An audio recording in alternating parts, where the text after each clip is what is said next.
Yes, nominations closed at 2 p.m. today. And for mayor, we have 3 candidates running for Leamington mayor. We have 2 candidates running for deputy mayor.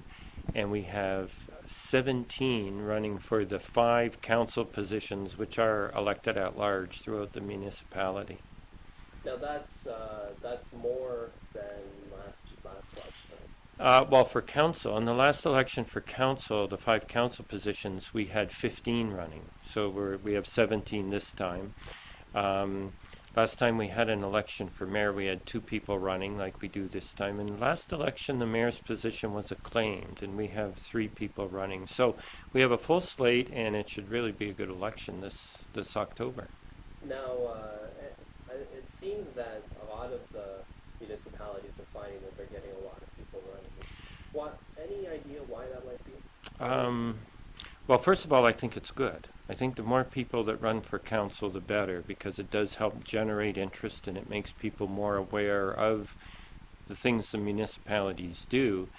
And I think that's important because we spend a lot of their money, and I'm glad that they're paying attention to it. But you're right, I do think a lot of the municipalities in Essex County have more candidates than normal, and I don't know, maybe it's because of the increased interest, the increased coverage by the media. I'm not sure why, but I think it's a very positive thing.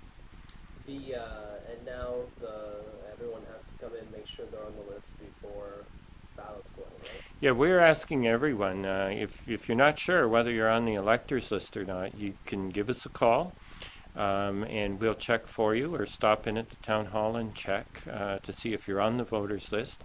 Even though you were on the voters list for the last few elections and you assume you're on, that doesn't necessarily mean your name is still there. We get the list from MPAC, the company that does the tax assessments. So if you pay taxes, you'd think your name would be on there, but it still doesn't always work like that. So we encourage people to check to make sure their name is on the voters list. And what is the timeline now for mail ballots and that kind of stuff? Well, the ballots, we do the mail-in voting for Leamington, and the ballots, the packages will be mailed out on October 1st. People will start to receive them on Monday, October 4th, and they'll receive them like either Monday, Tuesday, Wednesday of that week. If you don't have them by the Thursday, we want people to call us, and we'll issue them a new kit. So people should start looking for them in their mail in that first full week of October.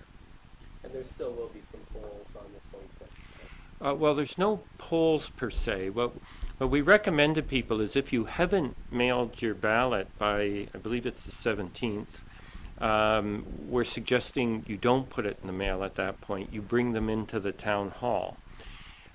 So if on election day you haven't filled your kit out yet, or you can't find it or didn't receive one, you can come into the town hall and we'll issue you a new kit.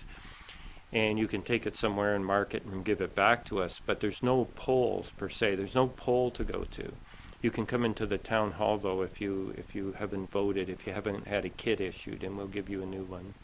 And when people receive the kit, is it going to look basically the same as what it has last couple of elections? Yeah, this is the 4th election where we've done the mail-in balloting, and yes, the system is the same as it's been in the others. You'll have your ballot, and after you mark your ballot, you put it in a white secrecy envelope and seal it. And then there's a declaration that people have to fill out.